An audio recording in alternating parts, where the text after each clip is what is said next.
Dia tak sama macam ilmu lain kita belajar. Tauhid ni nak kena banyak tulis. Takut lupa. Takut lupa. Sebab ilmu tauhid ni nak guna akal banyak, nak kena fikir ngaji. Jangan kata kita tak ada peluang nak faham, nak pandai ilmu tauhid ni. Tak, semua ada peluang boleh pandai, insya-Allah. Semua ada peluang boleh faham, insya-Allah. Cuma kita kena pastikan cara kita mengaji, cara kita belajar tu betul. Yang dah tulis, alhamdulillah. Yang belum, tulis. Kalau yang belum ada kitab, beli kitab lah. Bersungguh mengaji. Bukan kita bersungguh nak tunjuk ke orang kita bersungguh belajar. Nak menunjukkan kepada Allah kita ni bersungguh. Mudah-mudahan nanti ada lebih kurang dimaafkan oleh Allah. Mudah-mudahan Allah pelihara akidah kita. Mudah-mudahan Allah Ta'ala pelihara iman kita. Walaupun kita tak pandai, tapi dengan berkah kesungguhan kita tu, mudah-mudahan akidah kita dijaga oleh Allah. Tu yang kita nak. Sebab hakikat yang menjaga akidah kita ni bukannya ilmu. Hakikat yang menjaga, memelihara akidah kita adalah Allah. Cuma ilmu ni, belajar ni sebagai asbab yang tidak boleh memberi bekas sama sekali. Kita nak Allah Ta'ala terima solat, kenalah solat dengan betul. Maksudnya begitu. Kita nak Allah terima akidah kita, kenalah akidah kita betul. Maksud kena mengaji lah. Kenalah mengaji sungguh-sungguh. Ni kita tak semayang, tapi nak Allah terima semayang. Kita tak nak ambil tahu, tak nak ambil peduli tentang ilmu akidah, tapi nak Allah bagi akidah yang betul. Macam mana tu? Mustahil lah pada adatnya. Mustahil. Ngaji. Siapa pun, lelaki, perempuan, tua, muda, kaya, miskin, jutawan, ahli perniagaan, siapa pun wajib belajar. Nabi kata apa? Talabul ilmi faridatun ala kulli muslimin wal muslimatin. Nabi kata, setiap laki-laki menuntut ilmu itu menjadi kewajipan, kefarduan di atas tiap-tiap laki-laki dan perempuan yang beragama Islam. Nabi tak kaitkan orang perempuan yang soleh, orang laki yang soleh, orang perempuan, orang lelaki yang keturunannya baik, tak. Nabi tak kaitkan pun. Nabi kata siapa Muslim, laki-laki perempuan wajib belajar. Tak peduli dia raja ke, dia jutawan ke, dia jelitawan ke, dia rupawan ke, angkasawan ke, tak peduli. Angkasawan ke, tak peduli. Dia angkasawan, Muslim, dia wajib mengaji. Dia wajib belajar fardu ain. Dia wajib belajar tauhid. Dia raja, dia puteri raja, dia permaisuri raja, dia wajib belajar. Dia orang kampung, dia tak bekerja, menganggur, dia wajib belajar juga. Tak peduli. Selagi dia berakal, dia wajib belajar. Selagi dia berakal, waras, baligh, boleh mendengar, melihat, sampai seruan agama Islam pada diri dia, dia wajib belajar. Cacat, sempurna, wajib belajar. Tu. Anak kita contohlah, dia OKU. Dia mukallaf. Dia wajib belajar. Dia OKU. Dia waras. Dia cerdik, dia bijak. Makna dia boleh beza mana bersih, mana tidak, mana kotor, mana tidak. Dia waras, makna berakal. Cuma dia cacat apa? Tubuh badan je. Dia boleh mendengar dan boleh melihat. Dan sampai dah seruan agama pada diri dia, maka dia mukallaf. Dia wajib belajar. Dia wajib solat. Siapa yang nak kena ajar dia? Bapak dia. Bapak dia kena ajar fardu ain dekat anak tadi tu. Begitulah juga pada isteri dia tadi tu. Suami tadi kena ajar. Kalau suami dia tak pandai nak ajar, wajib carikan guru. Itu hukum dia. Sebab tu kita kena belajar. Takut-takut nanti, saya ingatkan anak saya OKU ni tak wajib belajar. Jangan. Dia mukallaf. Lainlah dia tidak waras. Tu kalau dia tak waras, tak apa dah. Sebab tak cukup syarat, betul? Dia tak cukup syarat. Dia OKU, kemudian dia tak waras, tak wajiblah dia belajar, tak wajiblah dia solat. Tapi bila ada 4 syarat tadi itu, sebab tu ni 4 syarat ni mukallaf. Yang pertama, berakal. Yang kedua, baligh. Yang ketiga, sampai seruan agama Islam pada diri dia. Yang keempat, dia boleh mendengar ataupun boleh melihat. Itu mukallaf. Orang yang diberatkan, dipikulkan hukum Allah. Yang wajib-wajib, yang haram-haram, dia kena buat macam biasa. Ilmu yang wajib dia kena belajar, benda yang wajib dia kena tunaikan. Kemudian faham maksud bukan Allah mendengar dengan makna Allah tadah telinga. Allah mendengar tidak menggunakan sebarang alat. Allah mendengar tidak menggunakan anggota. Allah Ta'ala mendengar dengan maksud apa kata ulama? Nyata perkara itu pada sifat pendengar Allah. Setiap apa yang ada tadi nyata pada sifat pendengar Allah. Macam mana nyata tu? Kita adjust sikit. Nak bagi faham, nak dekatkan kepada faham. Maksudnya setiap benda yang ada itu dapat dikesan oleh sifat pendengar Allah. Nyata tu makna boleh dikesan oleh sifat pendengar Allah. Bagaimana? Wallahu a'lam. Bagaimana Allah Ta'ala mengesan suara tu? Wallahu a'lam. Bagaimana Allah Ta'ala mengesan benda yang wujud itu dengan sifat pendengarnya? Bagaimana? Wallahu a'lam. Jadi maksudnya begini. Maksudnya begini. Contohlah ni botol air ni. Botol air ni benda ada ni. Ni, maujud. Botol mineral ni maujud. Botol mineral ni tak ada bunyi. Botol mineral ni tak ada suara, tapi didengar oleh Allah. Allah mendengar kepada botol mineral ni. Dengan maksud apa? Sifat pendengar Allah Ta'ala itu dapat mengesan kewujudan botol ni. Itu maksud Allah mendengar segala perkara. Suara kita pun Allah dengar. Bunyi-bunyi pun Allah dengar. Yang tidak berbunyi, yang tidak bersuara pun didengar juga oleh Allah. Nampak tak perbezaan kita belajar dengan kita tak belajar? Kalau kita tak belajar dulu, yang kita faham Allah Ta'ala mendengar suara je. Betul tak kan? Kita tak belajar dulu. Allah Maha mendengar kita cakap, Allah Maha mendengar. Maksudnya yang kita faham, Allah mendengar suara-suara. Kau berbisik pun Allah dengar, kau cakap dalam bilik pun Allah dengar. Itu kepahaman kita. Rupa-rupanya bukan sekadar suara kita didengar oleh Allah. Tiap-tiap sesuatu yang wujud didengar oleh Allah. Ni, tubuh badan kita ini didengar oleh Allah. Suara kita didengar oleh Allah. Apa sahaja yang wujud didengar oleh Allah. Bukan bermaksud Allah Ta'ala mendengar dengan makna menadah telinga, bukan. Maksud Allah Ta'ala mendengar tadi apa? Nyata perkara itu dapat dikesan perkara itu oleh sifat pendengar Allah. Bagaimana? Wallahu a'lam. Sebab tak serupa dengan kita mendengar. Itu kelebihan mengaji. Alhamdulillah. Sebab tu orang-orang yang Allah pilih belajar ni orang-orang yang Allah sayang. Sebab apa kata Allah sayang? Allah nak selamatkan dia daripada kejahilan. Allah Ta'ala nak selamatkan akidahnya daripada salah faham. Sebab tu kita kena rasa seronok, kena rasa bertuah, kena rasa bersyukur bila Allah pilih kita jadi orang belajar. Lagi pula Nabi bagi tahu orang yang belajar ni, orang yang Allah bagi ilmu, orang yang Allah pilih duduk dalam majlis ilmu, tanda-tanda orang-orang yang akan diberi kebahagiaan oleh Allah. Dan tanda-tanda orang yang celaka, orang yang bakal mendapat kecelakaan, Allah akan jauhkan diri mereka daripada ilmu. Na'udzubillah min zalik. Nabi kata tu, Nabi tak bohong. Sebab tu bila kita Allah pilih bagi taufik, gerakkan hati, gerakkan anggota kita, maknanya menang berlawan dengan nafsu kita.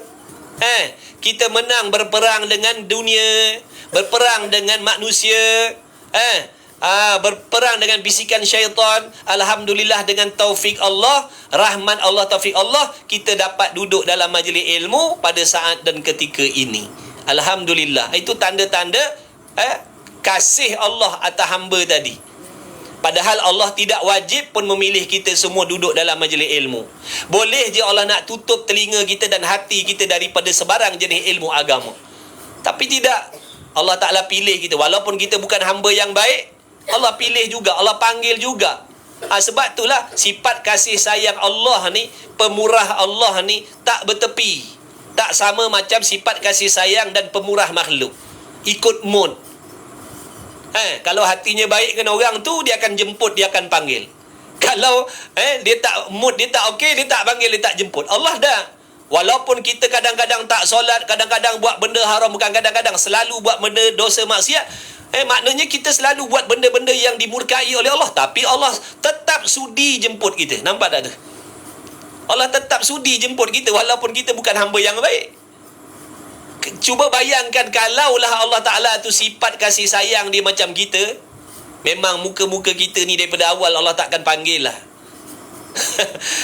Macam saya ni takkan Allah panggil. Aku suruh kau tak buat, aku larang kau buat, nak panggil, nak letakkan kau dalam satu majlis yang di situ nak bagi rahmat, redha, maghfirah dan sebagainya. Yang Allah Ta'ala nak bagi, yang Allah Ta'ala hidangkan dalam majlis ilmu ni bukan makan minum jasmani, makan minum rohani. Dapat keampunan, dapat redha Allah, dapat rahmat Allah, dapat kasih sayang Allah, menggembirakan hati Nabi sallallahu alaihi wasallam, dinaikkan darjatnya di sisi Allah, diampunkan dosa-dosa oleh Allah. Ini kelebihan yang Allah jemput, yang Allah pilih kepada orang-orang yang Allah jemput, pilih dudukkan dia dalam majlis ilmu. Ini di antara benda yang Allah bagi kepada dia. Sedangkan dia ni tadi bukan orang yang baik di sisi Allah, tapi Allah bagi dia. Subhanallah. Alhamdulillah, bersyukur kita. Mudah-mudahan nikmat ini Allah kekalkan dalam hidup kita sampai mati. Begitulah juga mudah-mudahan Allah pilih juga sekalian ahli keluarga kita, kawan-kawan kita, ipar duai kita, anak-anak buah kita, keturunan kita sampai kiamat. Amin ya rabbal alamin. Kena rasa bertuah. Sebab apa yang Allah bagi ni lebih daripada segala kemewahan dunia lagi. Lebih daripada segala kemewahan dunia lagi yang kita dapat ni malam ni sekarang ni. Nikmat taufik menuntut ilmu, nikmat kefahaman, lebih daripada dunia dan isi kandungnya lagi nilainya di sisi Allah. Alhamdulillah. Jadi faham maksud mendengar Allah tadi bukan hanya suara. Faham? Faham baik-baik, pegang dalam hati sungguh-sungguh. Aku yakin, aku percaya sungguh-sungguh Allah Ta'ala itu ada sifat pendengar, dan Allah Ta'ala mendengar segala-gala perkara yang ada.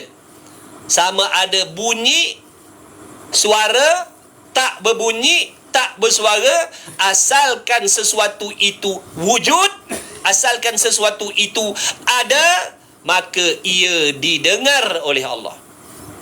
Tu akidah. Baru kita faham. Sebab itulah kata maha mendengar. Itu sebab tu panggil maha mendengar. Maksud sifat pendengaran Allah tu maha sempurna. Kalau setakat mendengar suara saja, itu tidak layak nak dipanggil maha mendengar. Sebab Allah tu mendengar segala-gala benda. Yang tak berbunyi pun dia dengar. Sebab tu panggil maha mendengar. Tu kata mengenal Tuhan. Nampak tak? Apa maksud mengenal Allah? Ni bukan sekadar sebut Allah, tapi bila sebut Allah, dia faham Allah tu mendengar segala-gala benda. Bukan suara.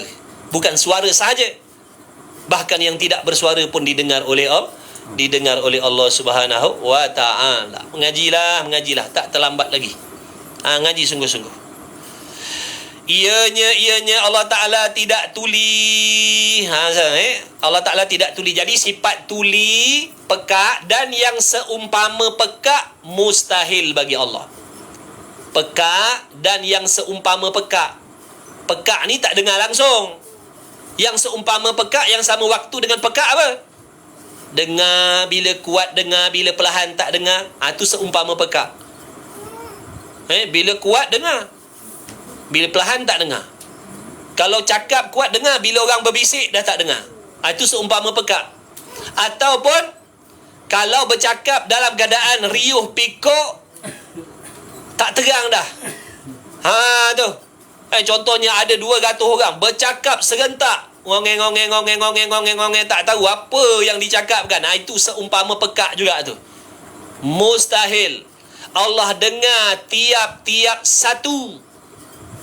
Walau berbilion manusia duduk di suatu padang contohnya, berborak, bersembang benda lain-lain, tetap perkataannya didengar oleh Allah satu persatu. Bukan maksud bila ramai bercakap, dah Tuhan dah tak jelas dah apalah hamba dia cakap. Dah mustahil. Dekat dengar, bila jauh dah tak dengar. Kita macam tu. Pendengaran kita tak sempurna. Walaupun benda tu kuat, tapi bila jauh, kita tak boleh dengar dah. Maksud sifat pendengar kita dah tak boleh kesan dah bunyi itu dah.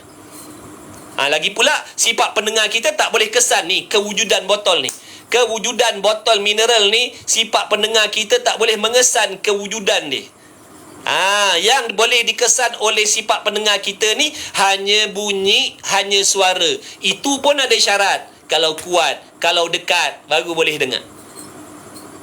Ni dekat Palestin ni, bom duk meletup-letup tu, kita tak dengar sini sebab jauh. Tu kita nak dengar ada syarat. Allah dengar tanpa syarat. Faham baik-baik, pegang dalam hati sungguh-sungguh. Firman Allah Ta'ala, mana dalilnya, mana bukti? Mana bukti Allah Ta'ala tu maha mendengar? Dalilnya daripada Al-Quran, wa huwas sami'ul basir. Artinya ianya Allah Ta'ala yang mendengar dan yang melihat. Itu dalil lah tu. Jadi kita ni orang awam ni, tadi dah tahu dah, di antara sifat Allah adalah sifat pendengar. Kemudian dah faham dah tadi, dah huraikan, Allah mendengar bukan sekadar suara, bahkan Allah mendengar segala-gala yang ada. Apa lagi? Allah Ta'ala sifat pendengarnya sedia kala. Sifat pendengar kita baharu. Sifat pendengar Allah berkekalan selama-lamanya. Sifat pendengar kita binasa. Kemudian mana dalilnya? Mana dalil yang kita percaya Allah Ta'ala ni maha mendengar? Ni dalilnya. Dalam Quran Allah Ta'ala sebut, wa huwa sami'ul basir. Dia maha mendengar dan dia maha melihat. Kita dah belajar, dah tahu, dah faham. Lepas lafaz doa itu. Bahagian ni lepas dah. Yang lain-lain tu tak tahu lagi lah. Sekarang kita dah sampai sifat ke-9. Yang ke-8 bawa ke bawah tu faham ke tidak? Tengoklah mana yang kita tak faham tu, ulang kaji balik, belajar lagi macam tu. Contohnya lah, lepas kita belajar ni ada orang tanya, kau beriman tak Allah Ta'ala mendengar? Memanglah aku beriman, yakin. Cuba kau terangkan sikit. Minta maaf lah, nak terang aku tak pandai. Tapi untuk aku tu tahulah. Untuk aku tahulah. Mana bukti yang kau kata Allah Ta'ala tu mendengar? Mana bukti? Buktinya ada sebut dalam Quran, tapi aku tak ingat apa ayatnya. Tapi aku dah belajar dah, aku dah faham dah.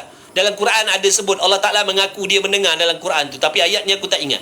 Lepas doa. Jadi kita ni orang awam nak ngaji macam tu je. Sehingga contohnya kalau datang pahaman yang sesat pada kita, contohnya ada pahaman mengatakan kalau manusia ni berbisik Tuhan tak dengar, kita akan tolak, mustahil, mana boleh. Sebab aku tahu dah, aku dah belajar dah, Allah Ta'ala mendengar tanpa syarat. Kemudian ada pahaman lain, contoh datang pada kita, dia mengatakan Allah Ta'ala ini hanya mendengar bunyi dan suara saja. Kita tolak. Sebab apa? Kita dah belajar, kita dah tahu, kita dah faham. Allah bukan mendengar sekadar suara, Allah bukan mendengar sekadar bunyi. Bahkan setiap yang wujud itu didengar oleh Allah.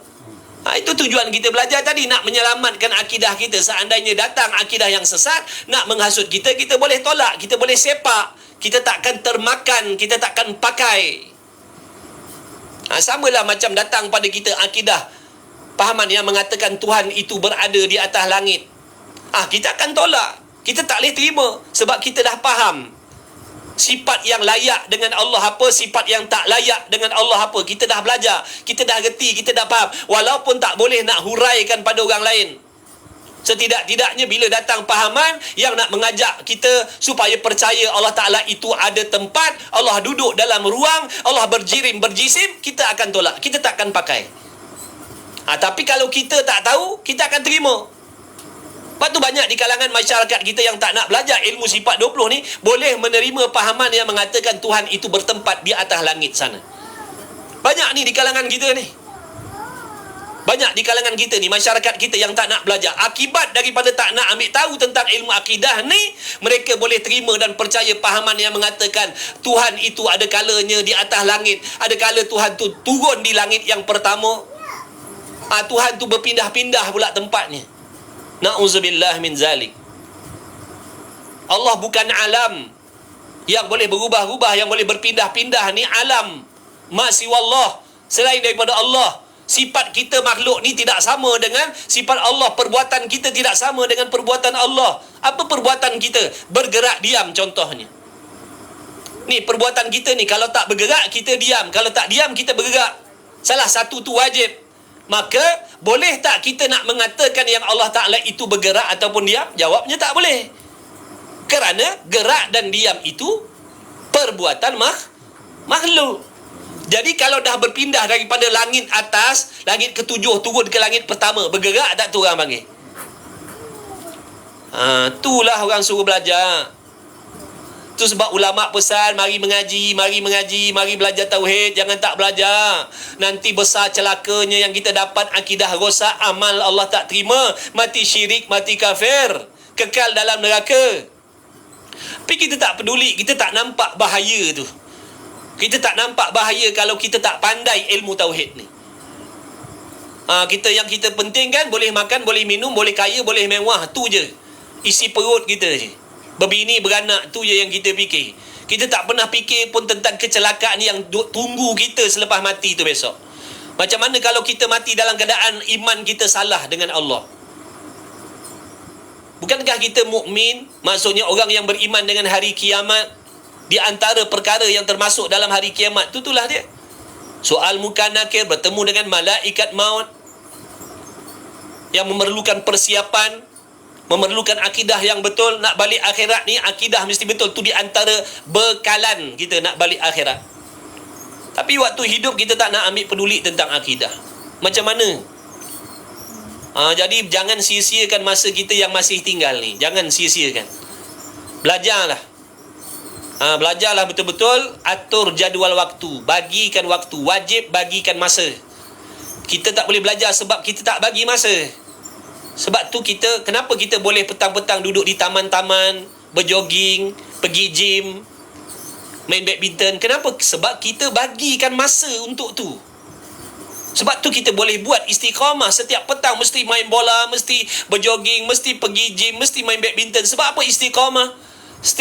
Kenapa setiap bulan boleh buat, setiap minggu boleh buat? Sebab kita bagikan masa. Tapi malangnya dalam bab belajar tauhid ni, dalam bab belajar fardu ain, kita tak pernah nak bagikan masa kita.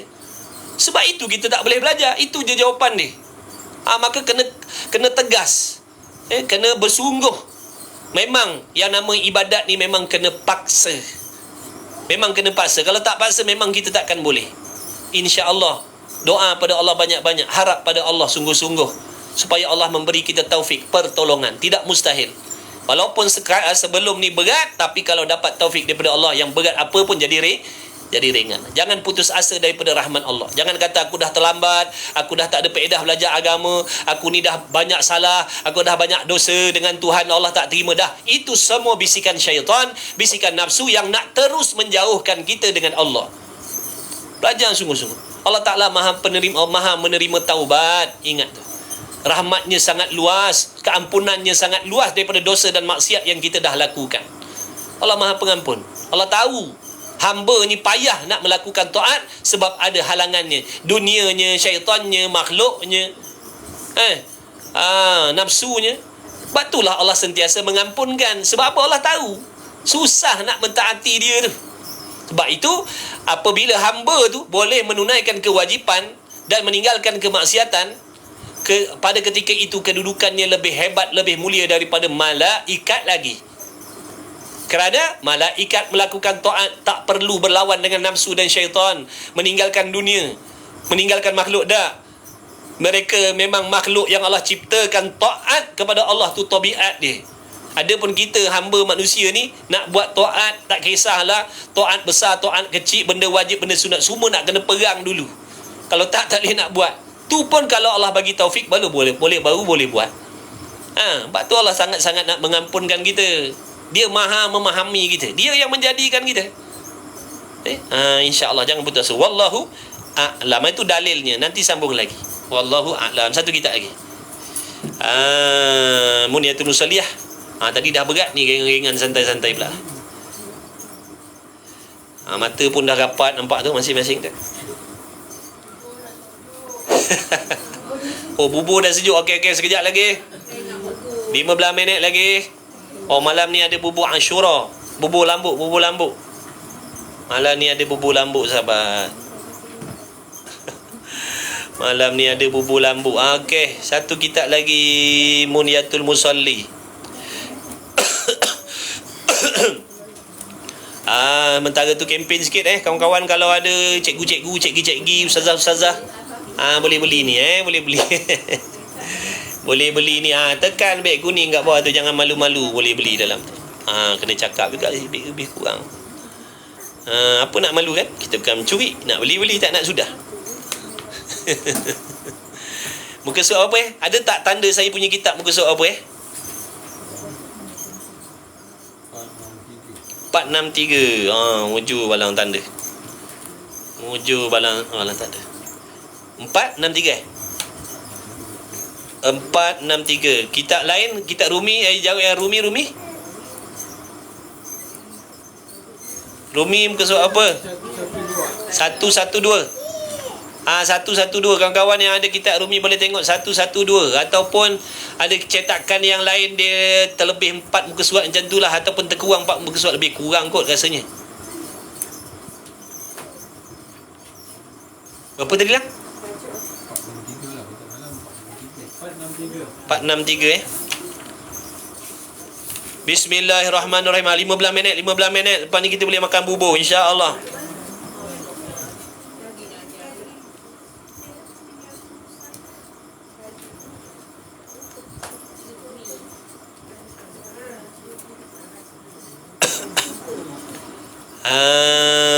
Apa kata dia?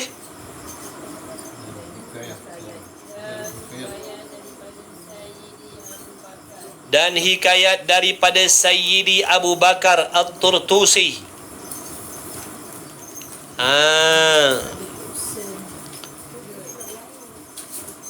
Siapa yang pakai kitab ni? Muka apa?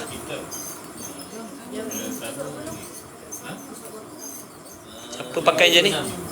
36. Bangah apa bangah? 112. Dia macam-macam cetakan lah. Rumi 112. Cuba cari depan sikit.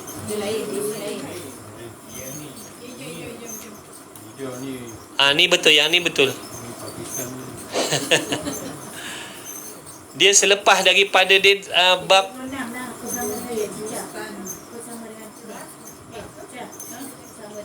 dia selepas daripada solat sunat tu. Lepas daripada solat sunat tahajud, sembahyang sunat mutlak, lepas daripada sembahyang sunat dah. Dia sentuh pasal apa itu pemerintah kan? Sultan Raja adalah Sultan Raja adalah bayangan Allah Ta'ala di atas muka bumi apabila adil ia. Depan sikit daripada tu lagi. Lepas daripada tu, daripada firman Allah Ta'ala, ya Dawudu inna ja'alnaka khalifatan fil ardi fahkum bainan nasi bil haqqa wala tattabi'il hawa fayudillaka an sabilillah. Lepas daripada tu lagi.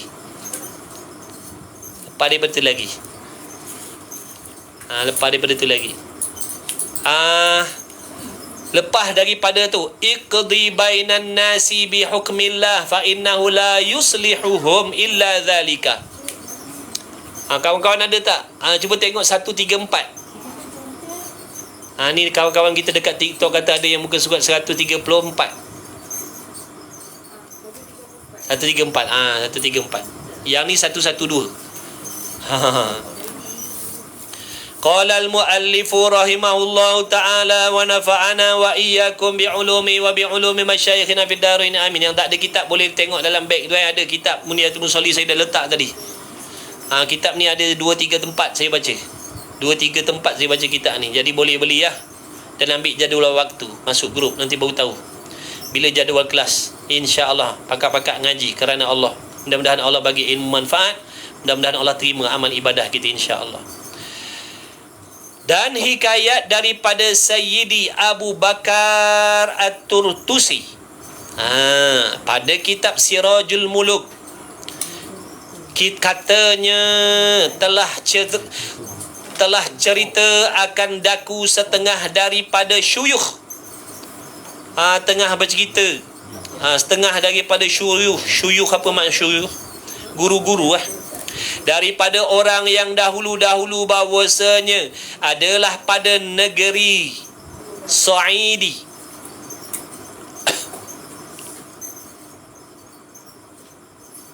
Adalah pada negeri Sa'idi. Katanya Sa'idi ni di Mesir ataupun Sa'id.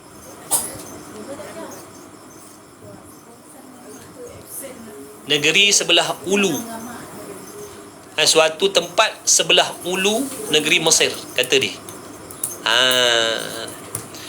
Baik, ini cerita betul bukan cerita dongeng cerita betul ni. Ini bukan cerita dongeng. Baik, apa yang ada dekat negeri Saud tadi ataupun Sa'id tadi tu? Satu batang tamar kurma, berbuah ia 10 ardab ataupun irdab. Dalam kitab Jawi Rumi dia tulis apa? 10 ardab.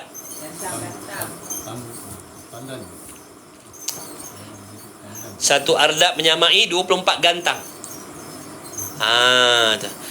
10 ardab.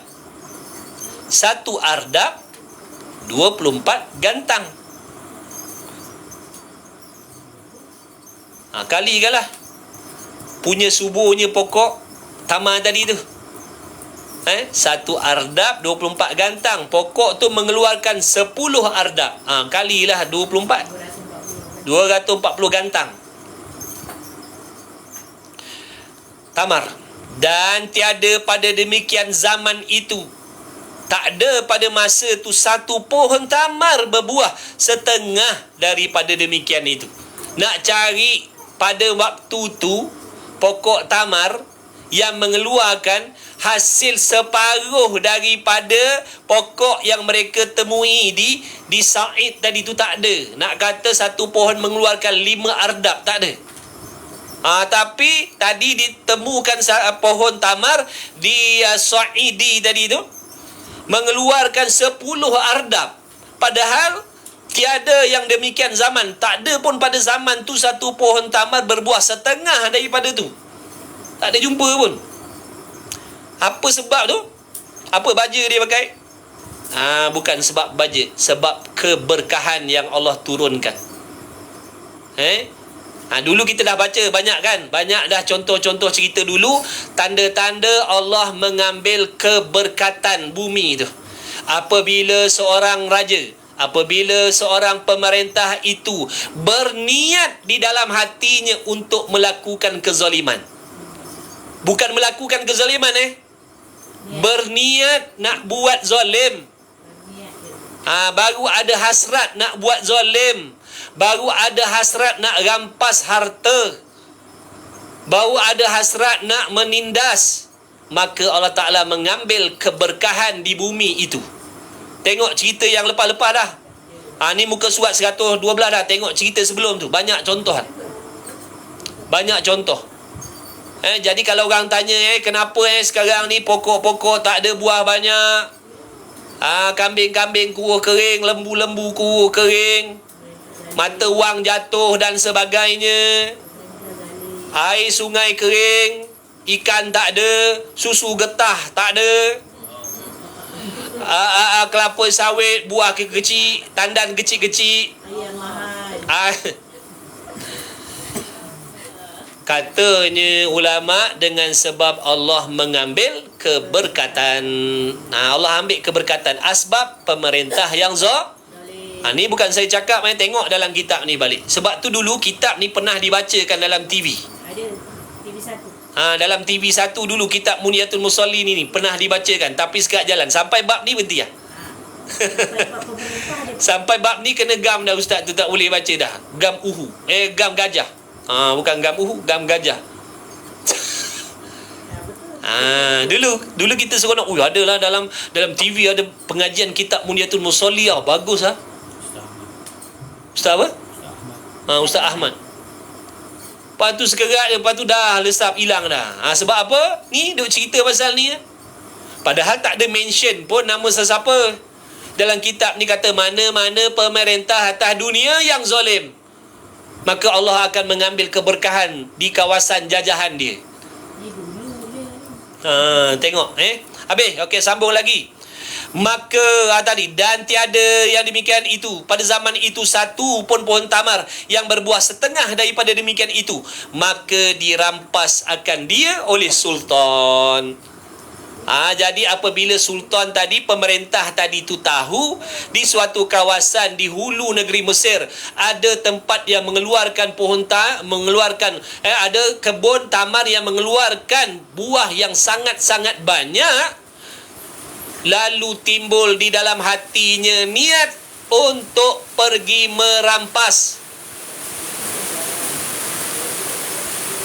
Akan dia oleh sultan, maka tiada berbuah satu biji pada demikian tahun itu. Pada tahun yang sultan ni ada niat nak pergi rampas tu, tahun tu sebiji pun tak keluar buah dia. Subhanallah. Ni kekuasaan Allah. Jadi macam mana kalau kita nak bumi kita ni diberkahi oleh Allah, pakat-pakat taat kepada Allah daripada rakyat sampailah kepada pemerintah sana tu. Kena pakat-pakat taat kepada Allah, pakat-pakat ikut agama sungguh-sungguh, insya-Allah tidak mustahil Allah akan mengembalikan keberkahannya. Tak mustahil. Sebab hakikat yang memberi rezeki, membanyakkan, mengurangkan itu adalah Allah. Baik. Dan demikian lagi katanya, aku lihat pada Iskandariah, pada satu teluk di laut, mengambil tiap-tiap yang berkehendak ikan padanya, maka adalah ikan bergelegak-gelegak air sebab kebanyakan ikannya. Tak payah susah-susah nak pergi mancing. Pergi je ambil, bawa balik. Tak payah mancing 2-3 jam sekehari. Ini nak pergi mancing pun Allah Akbar. Dah lah lama tak dapat ikan pula tu, balik kena bebel lagi macam-macam. Ni zaman dulu. Berkah tak berkahnya lautnya tu, ikan menggelegak punya, banyaknya ikan. Allahu Akbar. Dan adalah kanak-kanak mengambil dengan keinginannya juga. Budak-budak nak tangkap ikan ikut Zulkifli, dia main tangkap macam tu. Tak payah pakai jig ke, teknik jigging ke, fast casting ke, fast jigging ke. Tak payah. Main cekup je, main tangguk je Zul. Kemudian ditahan oleh walinya, memerintahkan tempat itu. Kemudian pemerintah larang rakyat menangkap ikan.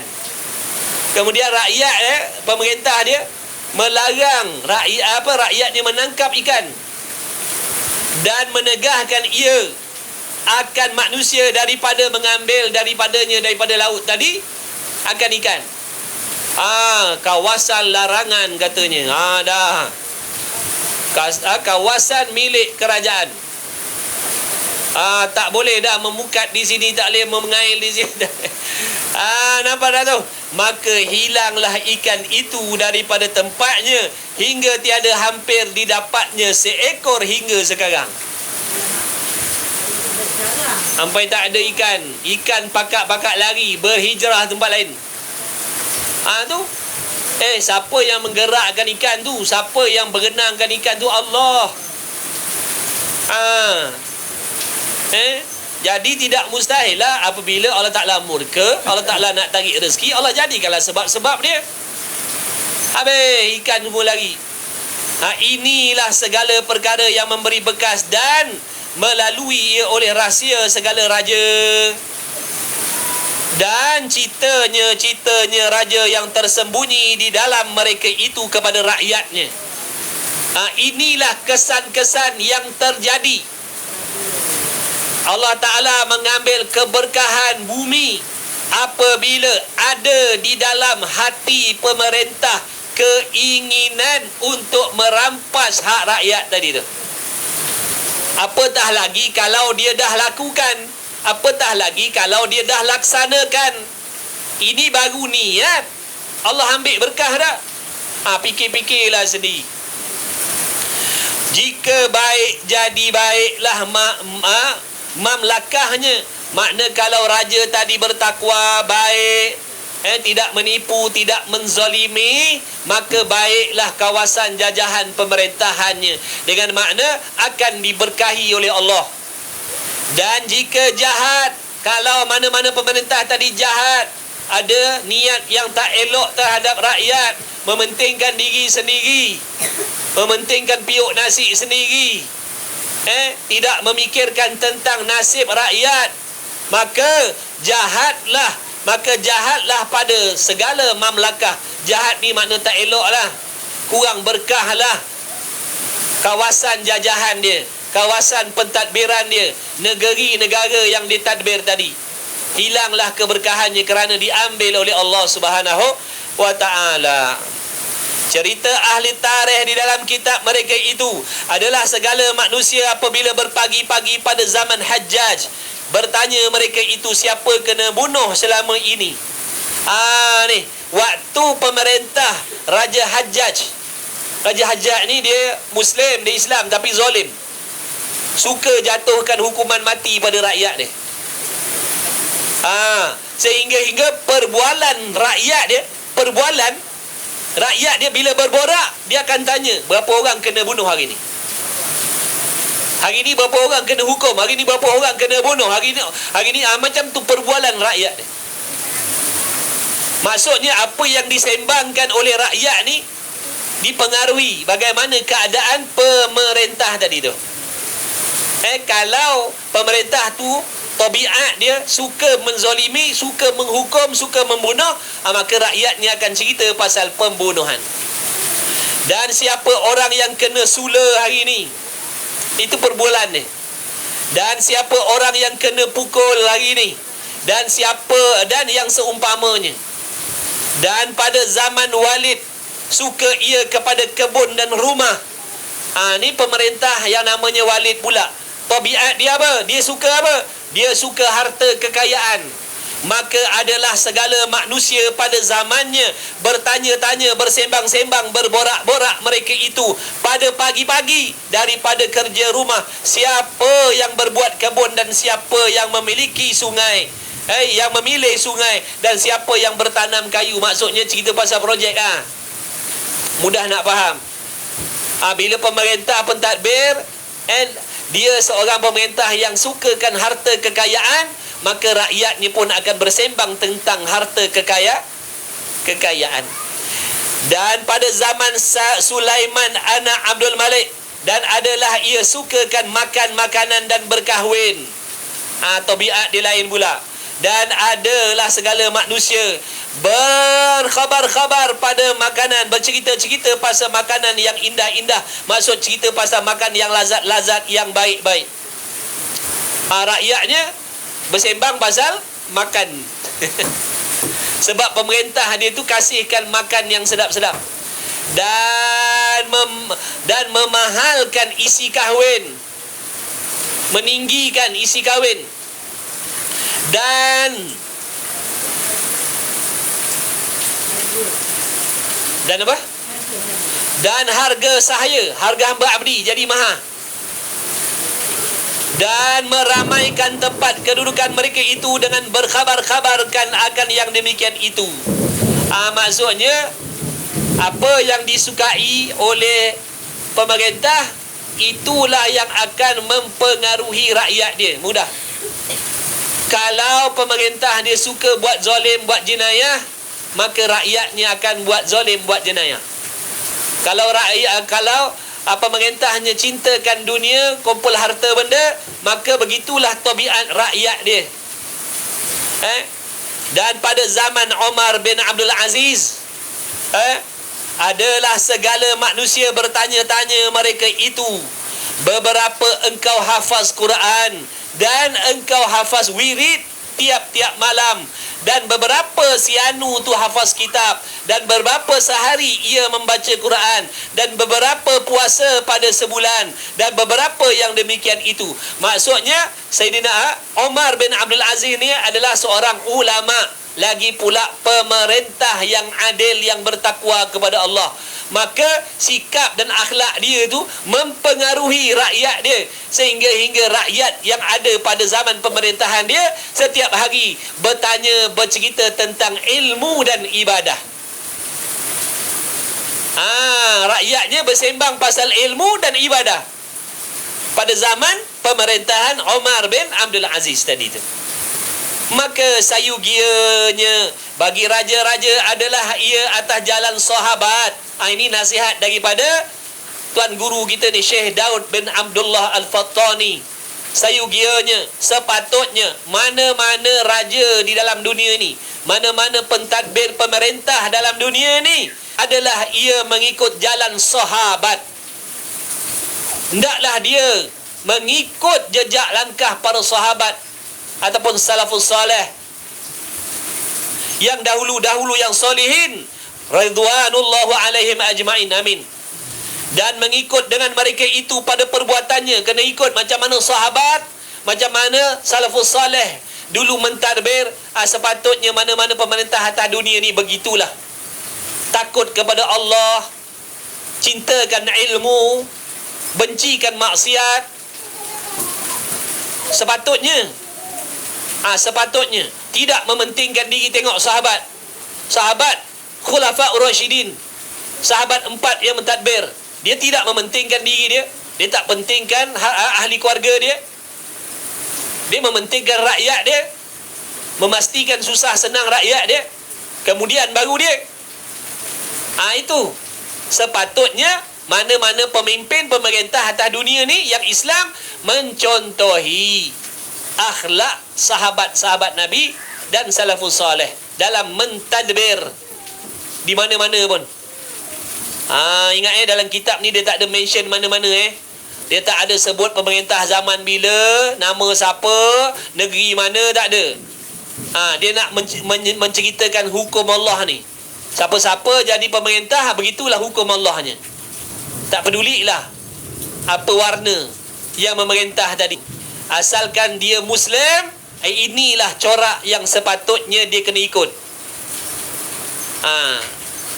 Dan perkataannya kena ikut perkataan macam mana perkataan salafus salih, sahabat-sahabat, dan kelakuannya macam mana keadaan kelakuan salafus salih, sahabat-sahabat waktu mereka menjadi pemerintah. Sepatutnya pemerintah akhir zaman ni pun demikianlah. Maka orang yang menyalahi pada yang demikian itu, maksudnya orang yang menjadi pentadbir pemerintah tiba-tiba tak nak ikut jalan sahabat, tak nak ikut jalan alim ulama, tak nak ikut jalan salafus salih, dia tak nak bertakwa kepada Allah, dia tak cintakan akhirat, tak cintakan ibadat, tak peduli halal haram, maka iaitu tiada mustahil, yakni tiada jauh daripada binasanya. Maknanya dekat dengan kebinasaan. Apabila pemerintah tadi tak nak mengikut jalan salafus salih dan sahabat, maka dekatlah kepada kebinasaan. Dan tiadalah di atas sultan yang adil melainkan nabi yang mursal ataupun malaikat yang muqarrabin. Dan senyata telah dikata orang, adalah seumpama sultan yang adil itu seperti angin yang mengembangkan segala bunga dan mensuburkan segala roh hamba Allah. Perumpamaan raja yang saleh, raja yang bertakwa, raja yang adil, pemerintah yang saleh, yang adil tadi, dia diibaratkan seperti angin yang meniupkan, yang menjadi asbab kembangnya bunga-bungaan, suburnya tanam-tanaman. Sihat orang yang menghirup udaranya. Itu ibaratnya lah raja yang adil tadi tu. Raja yang zalim ni ibaratnya macam racun, membinasakan.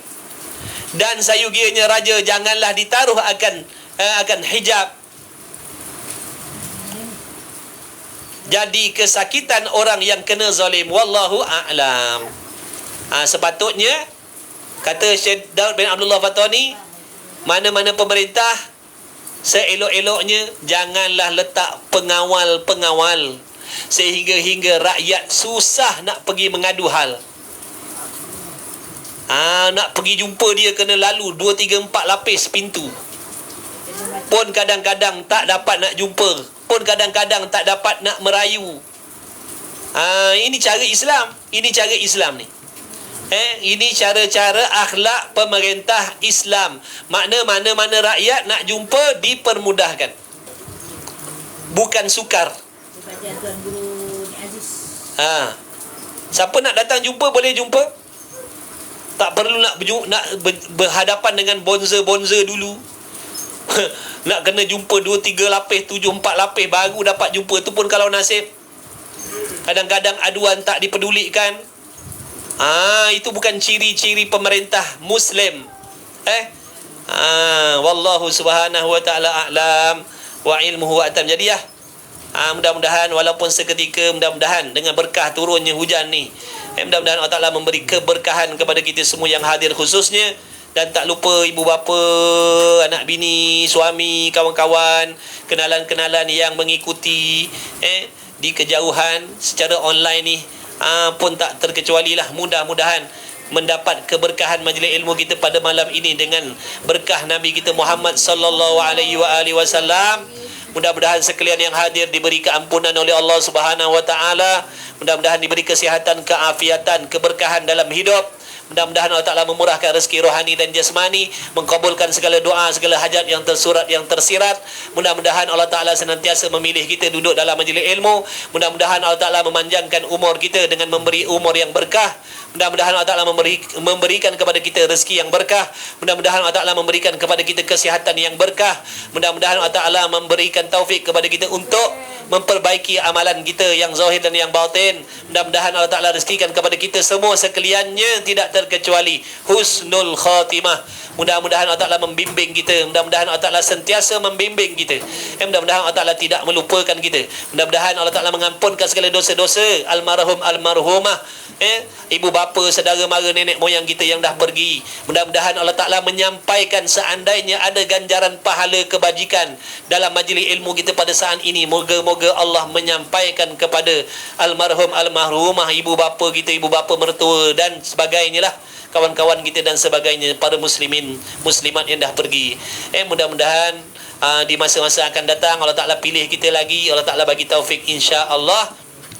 Mudah-mudahan Allah Ta'ala melahirkan di kalangan kita anak-anak yang soleh, keturunan yang soleh, yang solehah. Mudah-mudahan Allah Ta'ala memelihara keturunan kita daripada terikut, terpedaya dengan pahaman yang sesat, lagi menyesatkan syariat dan akidah. Amin ya Rabb. Amin ya Rabbal Alamin. Sekian salah silap, kekurangan, kelemahan, la haula wa la quwata illa billahil aliyil azim. Bismillahirrahmanirrahim. Alhamdulillahirabbil alamin, wassalatu wassalamu ala Rasulillah wa ala alihi. Allahumma rabbana fa'na bima 'allamtana, rabbana 'allimna alladhi ma yanfa'una, rabbana faqih ahlana wa qarabatil lana fi dinina ma ahli qutri untha wa dhakar. Allahumma ya muhawwilal ahwal hawil ahwalana ya Allah ila ahsanil hal. Dengan keberkahan majlis ilmu kita juga pada malam ini, dengan keberkahan junjungan besar Nabi kita Muhammad sallallahu alaihi wasallam, mudah-mudahan Allah Ta'ala menghantarkan bantuan pertolongan di kalangan para malaikatnya membantu pejuang-pejuang, para mujahidin kita di Palestin yang menegakkan, mempertahankan maruah mereka, negara mereka, tanah mereka, ahli keluarga mereka, hak mereka.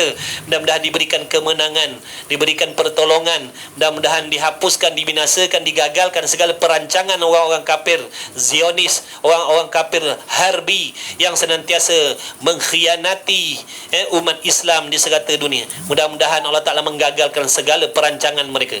Mudah-mudahan Allah Ta'ala memberikan kemenangan kepada umat Islam. Amin ya Rabbal Alamin. Rabbana taqabbal minna ya Allah du'aana innaka antas samiul alim wa tub alaina ya Allah ya maulana innaka antat tawwabur rahim. Wa sallallahu ala sayidina Muhammad wa ala alihi wa sahbihi wa baraka wasallam. Walhamdulillahi rabbil alamin. Taqabbalallahu minni wa minkum, minna wa minkum, taqabbal ya karim. Alhamdulillah. Terima kasih sahabat semua yang hadir, yang mengikuti ni malam ni kuliah family saya. Inilah yang hadirnya setakat ni malam ni, yang dapat hadir. Alhamdulillah. Alhamdulillah.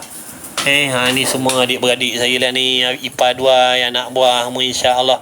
Ada separuh lagi tak hadir Ada separuh lagi yang tak dapat hadir. Ada separuh lagi yang tak dapat hadir. Doakan ibu saya, ahli keluarga saya semuanya sihat wal afiah. Dan turun bawah pergi ambil oksigen dulu. Faham. Jom turun ke dewan makan. Jom turun ke dewan makan. Tak lan turun jap Alhamdulillah. Doakan insya-Allah sahabat semua. Yang sup tolong bagi mak Uda kitab boleh? Boleh.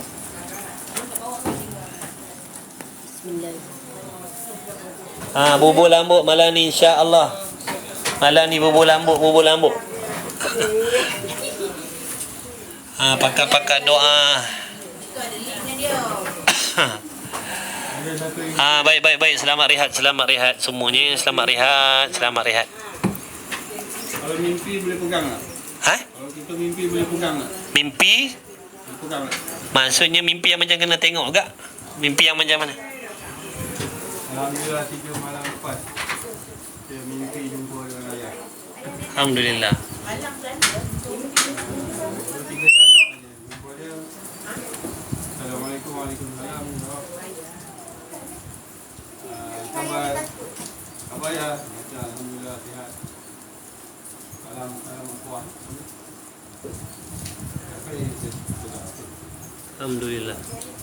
Alhamdulillah. Pakar-pakar ngaji, insya-Allah. Alhamdulillah. Jom. Mudah-mudahan, insya-Allah. Sebab itulah kena pakat-pakat. Sebab setiap amalan kita sampai kepada arwah. Tak perlu diniatkan sampai, automatik. Selagi ada pertalian darah sampai.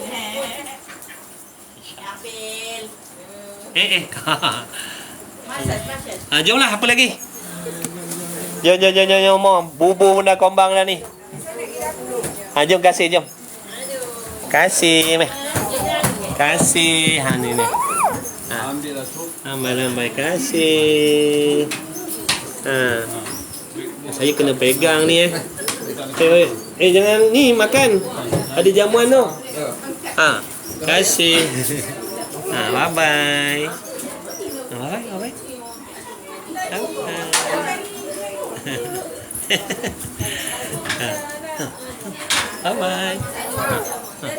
Bye.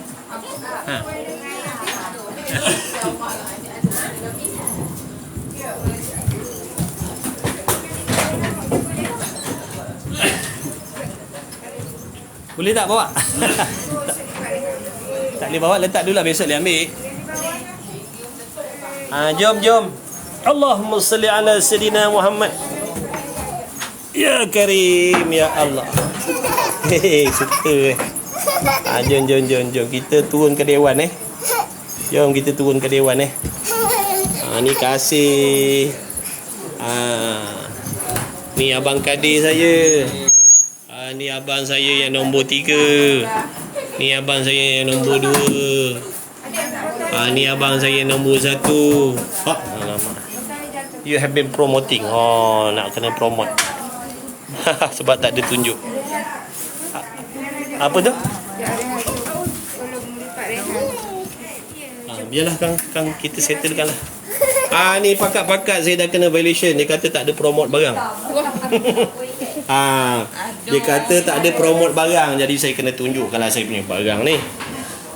Pakat-pakat beli mic ni sahabat. Ya, kasih baik-baik terpijak perut kucing. Pakat-pakat beli speaker ni setakat ni saya pakai okey, alhamdulillah clear suara sesuai untuk cikgu. Tak perlu nak pekik-pekik suara tak perlu nak pekik-pekik suara cakap dengan anak-anak murid, tak perlu. Guru tuition ke, nak buat tuition kat rumah ke, boleh beli speaker ni Moshi ni ini dah berapa kali saya pakai, saya tak pernah cas Makan ustaz dah malam. Kejap lagi makan, dia orang belum hidang lagi. Kejap lagi makan. Mak nak panggil anak mengaji. Anak mari mengaji, solat. Ataupun nak panggil suami ke, suami payah nak dengar kita panggil, ataupun payah nak panggil isteri kita, boleh pakai ni. Kadang isteri kita galik main TikTok. Panggil tak jawab, boleh pakai ni. Siapa tak nak keluar? Ha? Oh, dah push. Dia memang sebab pintu ni terbuka. Ya. Ya, kasih. Cuba buka mana? Nolan, mari sini Lan. Nolan.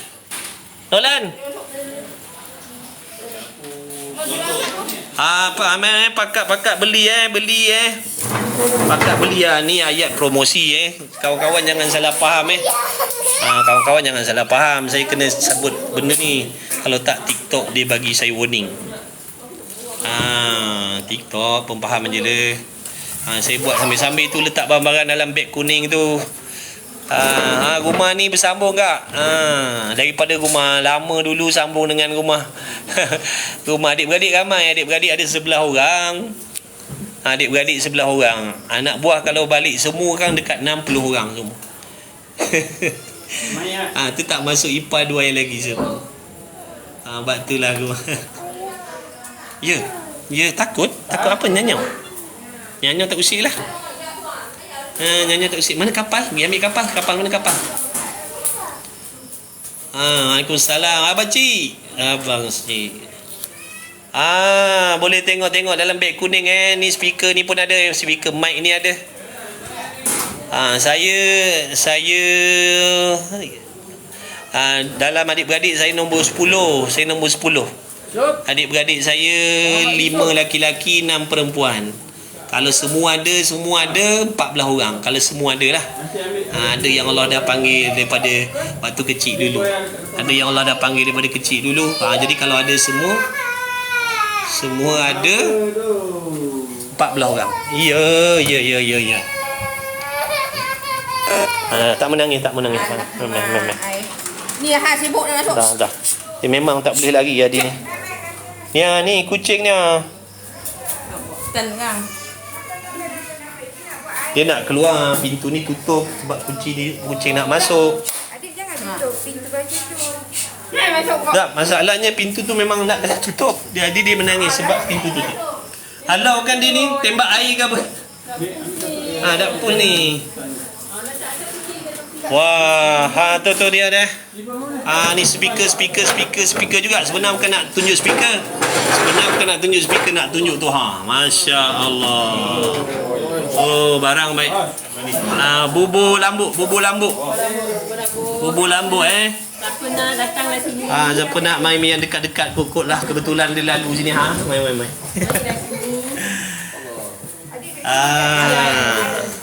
InsyaAllah nanti saya sampaikan salam semua. Jaga pintu lah dah. Speaker. Boleh tengok. Tak beli pun tak apa, boleh tengok harga 40 lebih kata tak silap ni. Dah banyak kali pakai dah, alhamdulillah. Kat mana ni? Masjid Tanah Melaka. Ni menu kita malam ni. Bubur lambuk ni. Bubur lambuk. Sini panggil bubur lambuk bubur lambuk jamuan kelas keluarga kita.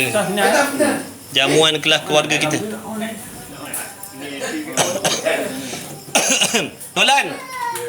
Mana? Masuk. Kasih mes sini. Mes sini. Oh, dia kasih. Kasih. Wah, makan apa tu? Makan apa tu? Masya Allah. Sati. Bubur lambuk ada. Azman, sati pun ada Azman. Kereta kuning belum sampai lagi. Dia suruh makan. Jemput makan sahabat semua, kenalan semua. Ni saya tutup lah. Punya speaker nanti dia menjerit saya tutup lah. Belum lambat dah makan rumah. Alhamdulillah malam ni meriah lah. Nak ibu kat dapur. Ibu kat dapur, ibu masak. Nyam, sedapnya. Subhanallah. Sedap. Sedap. Long, masuk long, duduk long. Duduk, sini boleh duduk lagi. Bubuk-bubuk. Mai pakat-pakat. Boleh buka beg kuning. Yang buka beg kuning, kalau ada tadi yang dah beli kitab apa benda dalam beg kuning, terima kasih banyak-banyak support saya punya TikTok shop. Saya dah lama dah tak buka TikTok shop ni. Dah dekat 2 bulan kot saya tak buat. Bubur tu apa? Bokeh. Apa? Dia dah pinggan. Lan duduk sini. Dah duduk sana. Pinggan mana dia. dia? Mana tengok? Kipas tu ke mana halanya tu? Dia punya pinggang dah patah. Dia punya apa? Oh, dia boleh tunduk sikit ke? Oh, dia punya senduk. Sejuk. Dia punya sudip. Sudip tak ada sudip. Kan, bukan kat hati kan. Saya dah lama tak buka beg kuning kan. Lama tak buka beg kuning. Balik. Ni nak buka balik lah, cari rezeki sambil-sambil. Baik. Selamat berehat. Yang nak undur diri silakan bismillah. Selamat berehat, selamat beribadat. Doakan. Jumpa lagi insya-Allah besok. Besok insya-Allah ada kuliah subuh besok. Besok ada kuliah subuh besok insya-Allah. Macam biasalah dalam pukul 6.30 kot. Dalam pukul 6.30 besok. Mana? Bulan. Mana? Mana ni? Ni Kak Na, akaun mana yang nak suruh jadikan moderator tu? Akaun mana yang ni ke? Mana Kak Na tadi? Saya tak dan lagi nak ni lah Kak Na. Centong dia mana centong? Nak minta jadi moderator tu. Buka. Akaun yang mana satu? Saya dah order kitab. Okay, terima kasih yang dah order kitab. Terima kasih. Lan, jangan goyang Lan. Boleh goyang. Nanti insya-Allah. Boleh tengok speaker.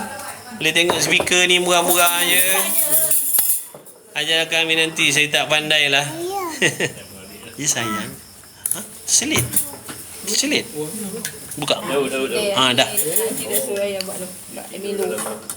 InsyaAllah ngaji, pakat ngaji. Nak lalu. Okey, lalu. Ni apa ni? Alamak. Bawa. Jemput sahabat Pun makan Makan.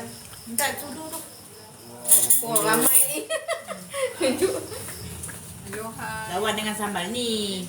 Dia ada hadir ni. Sama apa telur? Baiklah, sama telur, sama kering. Sama garing. Dia tak tu mana dia? Hati. Mampir. Mandut. Mampir. Mantap. Okey sahabat saya pun nak undur diri. Dah Okey, terima kasih banyak. Jumpa lagi besok insya-Allah. Besok ada kuliah subuh insya-Allah, kuliah subuh, dan pukul 9.30 pagi besok ada kuliah. 9.30 pagi besok pun ada kuliah. Kita Misbah Muni kita tauhid juga insya-Allah besok. Okey, jumpa lagi. Assalamualaikum warahmatullahi taala wabarakatuh. Barakallahu fikum ila liqa. Ma'assalamah. Insya-Allah. Panas-panas.